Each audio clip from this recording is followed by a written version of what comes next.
ಸಾಮ್ರಾಟ್ ಅಶೋಕ್ ಅವರ life style, ಅವರ fitness ಗುಟ್ಟು ಎಲ್ಲವನ್ನು ಕೂಡ ತಿಳ್ಕೊಂಡ್ವಿ. ಹಾಗೆ ಅವರ ಧರ್ಮಪತ್ನಿಯವರು ಕೂಡ ಇವತ್ತು ನಮ್ಮ ಜೊತೆಯಲ್ಲಿ ಅವರ ಮನದಾಳದ ಮಾತುಗಳನ್ನು ಹಂಚ್ಕೊಂಡ್ರು. ಬನ್ನಿ ಕಾರ್ಯಕ್ರಮ ಹೇಗನ್ನಿಸ್ತು ಅಂತ ಅವ್ರನ್ನ ಕೇಳೋಣ. ಮೇಡಮ್, ಕಾರ್ಯಕ್ರಮ ಹೇಗನ್ನಿಸ್ತು? ಎಂಜಾಯ್ ಮಾಡಿದ್ರಾ? Definitely I enjoyed. ಓಕೆ, ಏನು ಹೇಳೋಕ್ಕೆ ಇಷ್ಟಪಡ್ತೀರಾ ಮೇಡಮ್ ಕೊನೆಯದಾಗಿ ಸರ್ ಬಗ್ಗೆ? Sir is A very good human.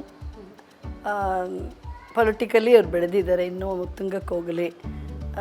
ಎಲ್ಲ ನಮ್ಮ ಆ್ಯಕ್ಚುಲಿ ಇವರು ಇಷ್ಟು ಬೆಳೆಯೋದಕ್ಕೆ ನಮ್ಮ ಉತ್ತರಡಿ ಮತ್ತು ಪದ್ಮನಾಭನಗರದ ಮತದಾರರೇ ಕಾರಣ.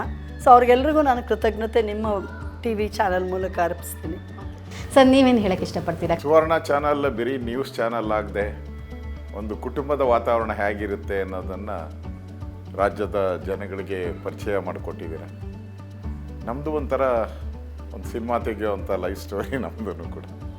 ಸೊ ನಮ್ಮ ಲೈಫಲ್ಲಿ ಏನೇನು ಘಟನೆಗಳು ನಡೆದಿದೆ ಅದನ್ನು ಸಾಮಾನ್ಯ ಜನಕ್ಕೂ ಗೊತ್ತಾಗಬೇಕು. ಆಗ ಮಾತ್ರ ಒಬ್ಬ ರಾಜಕಾರಣಿ, ಒಬ್ಬ ಪೊಲಿಟಿಷಿಯನ್ಸ್ ನಿಜ ಜೀವನದ ಚಿತ್ರಣ ಗೊತ್ತಾಗುವಂಥದ್ದು. ಆ ದೃಷ್ಟಿಯಿಂದ ಸುವರ್ಣ ಚಾನಲ್ ನಿಜ ಜೀವನದ ಒಂದು ಲೈಫ್ ಸ್ಟೋರಿಯನ್ನು ತಾವು ತೋರಿಸಿದ್ದೀರ. ನಿಮಗೆ ನನ್ನ ಧನ್ಯವಾದಗಳು. Thank you so much sir. ಕಾರ್ಯಕ್ರಮದಲ್ಲಿ ನಮ್ಮೊಟ್ಟಿಗೆ ಇಷ್ಟೊತ್ತು ಟೈಮ್ ಸ್ಪೆಂಡ್ ಮಾಡಿದ್ದಕ್ಕೆ thank you so much madam.